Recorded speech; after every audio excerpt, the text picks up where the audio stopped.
আমি সাধারণ কংগ্রেস কর্মী, আমার এসব পদের নিয়ে কোনো রকমের লালচ আমার কোনোদিন ছিল না, আজও নেই। আমি যখন প্রথম কংগ্রেস পার্টির হয়ে ভোটে দাঁড়াই তখন আমি কংগ্রেসের সদস্য ছিলাম না, 91 সাল। আমি যখন বিধানসভায় 96 সালে 20,000 ভোটে জিতি, তখন আমি কংগ্রেস দলের কোনো বড় নেতা ছিলাম না, সদস্য একটা ছিলাম। তো স্বাভাবিকভাবে আমার চলাটাই হচ্ছে পদ নয়, আমি আমার ব্যক্তিগত প্রচেষ্টায় খালি কংগ্রেসের ছাপ নিয়ে আমি আজ পর্যন্ত রাজনীতি করেছি। দেখুন একটা কথা, টিএমসির বড় বড় নেতারা তারা খোলা মঞ্চেই বলে বা তারা সাংবাদিকদেরকেও বলে যে we have ensure the removal of Adhir Chowdhury from Congress party. অর্থাৎ আমরা কংগ্রেস পার্টি থেকে অধীর চৌধুরীকে বার করার ব্যবস্থা করেছি। তারা বলে, আমি জানি না, কোট আনকোট তারা বলে। পার্টি কার সঙ্গে কি করবে না করবে সর্বভারতীয় রাজনীতির প্রেক্ষাপটে তাদেরকে সিদ্ধান্ত নিতে হবে, তারা ঠিক করে। আমাদের কখনো যদি মতামত দিতে থাকে আমরা নিশ্চয়ই সেখানে বলবো আমাদের মতামত, আপনাদেরকে নিশ্চয়ই বলবো না। তো পশ্চিমবঙ্গে আমরা কালকেও বলেছি আমি কেশী বেণুগোপালকে, আমরা সন্ত্রাস, অত্যাচার, হিংসার শিকার। কাদের হাতে? সরকারি দল অর্থাৎ টিএমসি। এ কথা বলার মধ্যে কোনো দ্বিধা নেই, আমার কোনো জড়তা নেই, কোনো সংকোচ নেই। বিচার করা হচ্ছে, যাও আমাকে বাধ্য হতে হচ্ছে ব্যাপারটা একটু খুলে না বলে উপায় নাই আমার। চারিদিক থেকে সাংবাদিক বলুন, কর্মীরা বলুন, সবাই জিজ্ঞাসা করছে। ব্যাপার হচ্ছে কতগুলো আইনি একটু ব্যাপারটা বলি।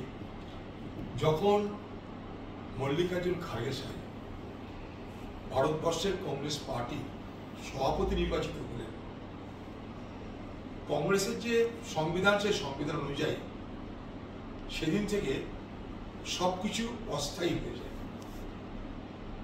কমিটি অস্থায়ী হয়ে যায়, প্রদেশ কংগ্রেসের সভাপতি অস্থায়ী হয়ে যায়। খাড়গে সাহেব যে কমিটিটা তৈরি করলো সেই কমিটি ততদিনে কাজ চালাবে যতদিন পর্যন্ত সবকিছু ঠিকঠাক না। তা আমরা তো অস্থায়ী সেদিন থেকে আমি হয়ে গেলাম, যদি আমি সিডব্লিউসি মেম্বার ছিলাম। এখনো তো থাকবো না, কারণ এর আগে আমি সিডব্লিউসি মেম্বার ছিলাম, কংগ্রেস দলের লোকসভার নেতা হিসেবে আমার স্থান ছিল 5 নম্বরে। এখন তো সেটা থাকবো না। যাও, তো সেদিন থেকে এটা অস্থায়ী, এটা গেল 1 নম্বর।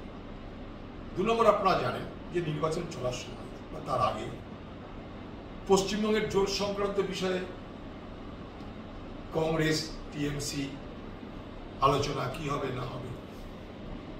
সেদিন আমি খুব স্পষ্ট করে বলে দিয়েছিলাম আমার পার্টিকে যে আমাকে সামনে রেখে আপনারা জোটের আলোচনা করলে সম্ভবত সেই জোট সফল হবে না। কারণ পশ্চিমবঙ্গে একদিন হয়তো মমতা ব্যানার্জিকে ক্ষমতায় আনার জন্য কংগ্রেসের পার্টি হিসাবে কংগ্রেসের পক্ষ থেকে আমরাও মেহনত করেছিলাম।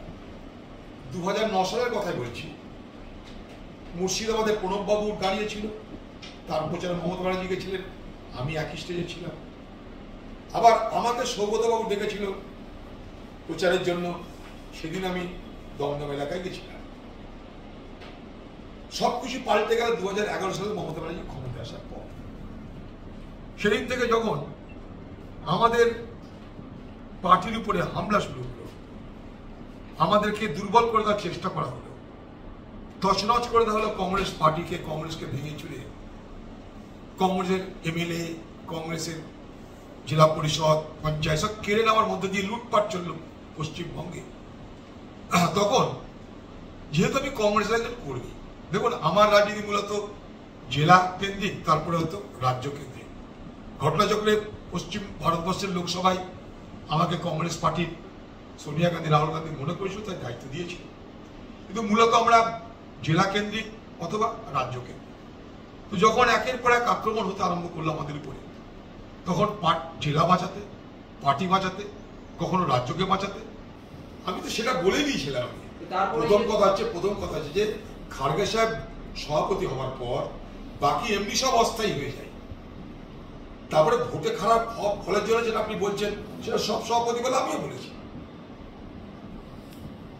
আমার খারাপ লেগেছে, তার আগের নানা মন্তব্যে খারাপও লেগেছে আমার, সব মিলিয়ে আমি বলেছিলাম আমার খারাপ লাগাটাকে প্রকাশ করেছিলাম যে ভাই যদি না পোষা আমাকে নিয়ে আপনারা আমাকে সরিয়ে দিতে পারেন। আমি তো পার্টির ভালো জায়গাটা বলতে পারবো, আমি কর্মী, পশ্চিমবঙ্গের কর্মীদের আমি অবস্থা জানি। পশ্চিমবঙ্গের কর্মীদের উপর অত্যাচার হচ্ছে, সন্ত্রাস হচ্ছে, তাদের বিভিন্নভাবে হিংসার শিকার হতে হচ্ছে।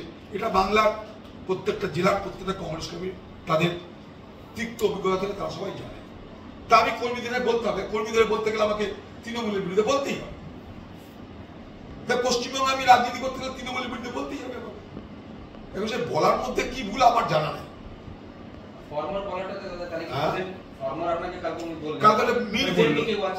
আমার জানা নেই ফরমাল বলা মানে তো হয়ে গেলাম।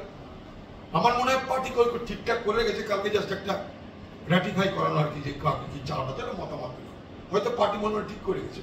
আমি নিশ্চয়ই বিশ্বাস করি যে পার্টির ভালোর জন্য কিছু করার চিন্তা করেছে, কিন্তু বিষয়টা যে যেভাবে শোরগোল পড়ে গেছে, মানে আমি খুব অস্বস্তিতে পড়ে গেছি। তার জন্য আমার মনে হলো যে একবার আপনার কাছে বিষয়টা পরিষ্কার করে দাও। দাদা এই প্রশ্ন একটা জিনিস জানা, মীর সাহেব তো হচ্ছে বাংলার পর্যবেক্ষক, তিনি তো আর দলের সভাপতি নন। আপনি প্রদেশ সভাপতি থাকবেন না অন্য কেউ থাকবেন সেটা ঠিক করবেন সভাপতি। আমাকে তো অবাক লাগলো। হ্যাঁ, তো মানে এটা কি তাহলে মীর সাহেব হঠাৎ নিজের মন্তব্য বলে মনে হচ্ছে না? আমার জানি না কি মীর সাহেব হঠাৎ নিজে থেকে বলছে কি কেউ তাকে বলেছে, আমার জানা নাই সেটা। আমি তো মীর সাহেবকে সেটা জিজ্ঞেস করতে পারি না, সেই আইসিসির জেনারেল সেক্রেটারি, তাকে তো জিজ্ঞেস করতে পারি না। তবে এটাও জানি যে তারা নতুন নতুন গেছে বাংলায়, আর একটা লোক বহুদিন ধরে আছে। এরা দুজনে কোথায় কোথায় ঘুরে বেড়ায় জানি না। আমাকে ভোটের সময় কেউ ফোনও করেনি, কেউ জিজ্ঞেসও করেনি কি হচ্ছে না হচ্ছে। তারা তাদেরকে যাদেরকে মনে হয় তাদেরকে ডেকে নিয়ে এসছে, কিন্তু বহু লোক থেকে গেছে। সেটা আমি কেসি বেণুগোপালকে বলেছি। অনেকেই আসে, এবং আরেকটা বিষয় যেটা ছিল যে মানে এই যারা আশুতোষ আছে, সুমন আছে, যারা বড় বড় পার্টির নেতা, পলাশ আছে, অনেক বড় বড় পার্টির, অমিত রায়, সুজয়, অনেক বড় বড় নেতা আছে পার্টির। যারা এসেছেন তাদের মধ্যে একজনকে অন্তত দেখা গেল যিনি মানে যা খবর যে তিনি আপনাদের প্রদেশ কমিটির জিএস ছিলেন, রেজিগনেশন দিয়েছিলেন, তাকেও দেখা গেল এখানে। এবং আমরা তো অনেকে দেখলাম, কি করবার দেখা জিনিস দেখেছি, ওই নিয়ে আমার কোনো মন্তব্য নেই। যেটা ঘটলো, আপনি সোনিয়া গান্ধী বা রাহুল গান্ধীর সঙ্গে যদি কথা বলার সুযোগ পান, এই পুরো বিষয়টা কি তাদেরকে জানাবেন? না, আমার জানানো তো প্রয়োজন হলে জানাবো। আমি আগেও বলেছি, এখনো বলছি। কালকে হঠাৎ করে যখন মিটিং শুরু হচ্ছে, শুরু তখন মিটিং ফিটিং কিছু জানি গল্পতে, তখন হঠাৎ করে মোহাম্মদ মীর এসছে, গোলাম মীর, ওখানে দুটো এখন ইয়াসিসের নেতা গোলাম মীর আর একটা সিং সাহেব বলে একজন, দুজন, এরাই এখন রাজ্যটার মাথা হয়েছে, এরাই মোটামুটি রাজ্যটাকে চালাচ্ছে। এবং এরা রাজ্যের বিশেষ বিশেষ কিছু লোককে চেনে, রাজ্যের সব লোককে চেনে বলে আমার জানা নাই। কারণ কালকে যারা গোটা রাজ্যের আন্দোলনটা করে, সংঘর্ষ করে, জেলে যায়, মার খায়, সেই সমস্ত নেতা নেত্রীদের কাউকে আমি সেভাবে দেখতে পেলাম না। অনেক নেতা নেত্রী কর্মী সব বাইরে থেকে গেছে, যারা দলকে পরিচালনা করে।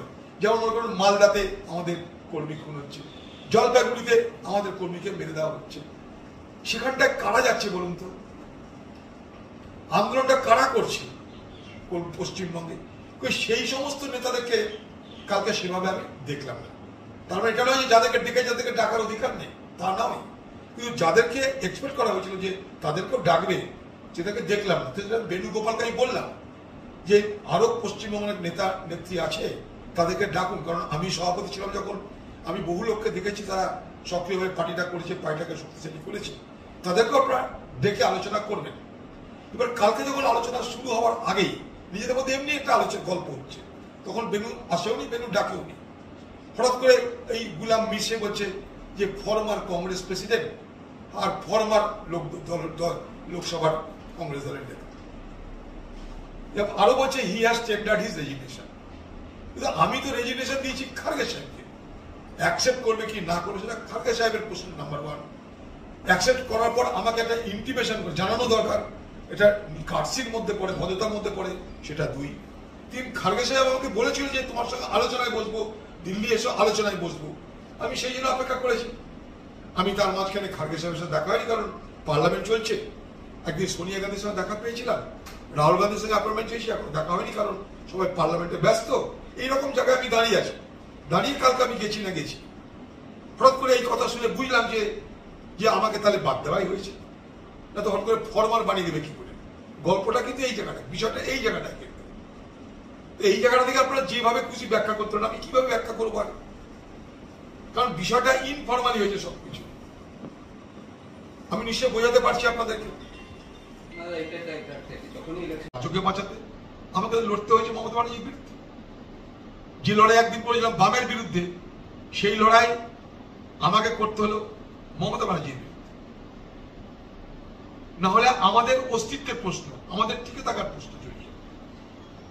তো সেইটা আমি দিল্লি নেতৃত্বকে বুঝিয়ে বলেছিলাম যে আমাকে সামনে রেখে কোনো জোট করা আপনাদের পক্ষে কঠিন হবে, বরং আপনাদের আমি সাজেশন দিচ্ছি যে আমাকে সরিয়ে আপনারা অন্য কোনো নেতাকে সামনে রেখে জোটের আলোচনা করুন। আমি সাজেশন দিয়েছিলাম, কারণ আমি রেলমন্ত্রী থাকা অবস্থায় এই মমতা ব্যানার্জির নির্দেশে মমতা ব্যানার্জির সরকার মুর্শিদাবাদের বাংলাদেশের বর্ডারে মারামারিতে নিজেদের মধ্যে কেউ খুন হয়েছে পারিবারিক গন্ডগোলে, আমাকে সেই কেসের খুনি করে আসামি বানানো হয়েছে। তো সেই জায়গায় বুঝতেই পারছেন যে আমি আজকে রাজ্য সরকারের কোন নজরে থাকি। তো সেইটাই আমি দিল্লি থেকে বুঝিয়েছিলাম যে আমাকে সামনে রেখে আপনারা কিন্তু জোটের কাজ, জোট সম্পন্ন করতে গেলে সেটা হবে না, আপনারা নিজের নিজের দেখুন। তারপরে কথা আপনারা জানেন, এইবার জোট প্রক্রিয়া চলা অবস্থায়, ভোট চলা অবস্থায় আমাকে তো পশ্চিমবঙ্গের তৃণমূলের বিরুদ্ধে প্রচার করে ভোট করতে হবে। সেখানেই আমার সর্বভারতীয় নেতৃত্বের খারাপ লাগে, সভাপতির খারাপ লাগে। সে যদি বলে যে পার্টির বাইরে সে চলে যেতে পারে, তখন একজন কর্মী হিসাবে, তারই একজন সহযোগী হিসাবে খারাপ তো লাগার কথা। খারাপ আমার লেগেছিল, তারপরে আমি নিজে হেরেছিলাম। সেই খারাপ লাগা থেকে বলেছিলাম যে আপনারা নতুন কাউকে খুঁজে নিন, কারণ আমি তো পারলাম না, আপনারা নতুন কাউকে খুঁজে নিতে পারেন। এটা কিন্তু ভারতবর্ষের যে কোনো রাজ্যের যে কোনো সভাপতি এই কথাটা বলে থাকে, যে কোনো রাজ্যে, এবং আমাদের পার্টি বলে না, যে কোনো পার্টিতে এটা করে থাকে। এরপরে কি করে পার্টি বলে ঠিক আছে দেখছি আলোচনা করবো। আমাকেও সেই একইভাবে মল্লিকার্জুন খাড়গে বলে দিল্লিতে এসো, তোমার সঙ্গে বসবো, বসে আমরা সব আলোচনা করবো। এই পর্যন্ত আমি জানা ছিল আমার। তারপরে কলকাতায় রাহুল গান্ধীকে সভাপতি করার জন্য, এই লোকসভায় দলনেতা করার জন্য প্রস্তাব পাশ হলো। মল্লিকার্জুন খাড়গের হাতে সমস্ত ক্ষমতা তুলে দেওয়ার জন্য প্রস্তাব পাশ হলো কলকাতায় রাজ্য কমিটির পক্ষ থেকে। সেই রাজ্য কমিটির মিটিংটা আমি আহ্বান করেছিলাম। তার মানে যেদিন রাজ্য কমিটির মিটিং আহ্বান করা হয় সেদিন আমাকে সভাপতি বলেই আহ্বান করতে বলা হয়েছিল। ব্যাপারটা বোঝার চেষ্টা করো, তাহলে আমি তো তখন সভাপতি ছিলাম।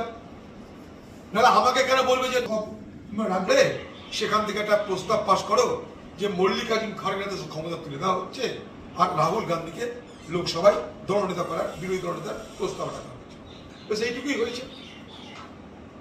তারপরে কালকে জানি আমাদেরকে ডাকা হয়েছে কোনো না কোনো কারণে।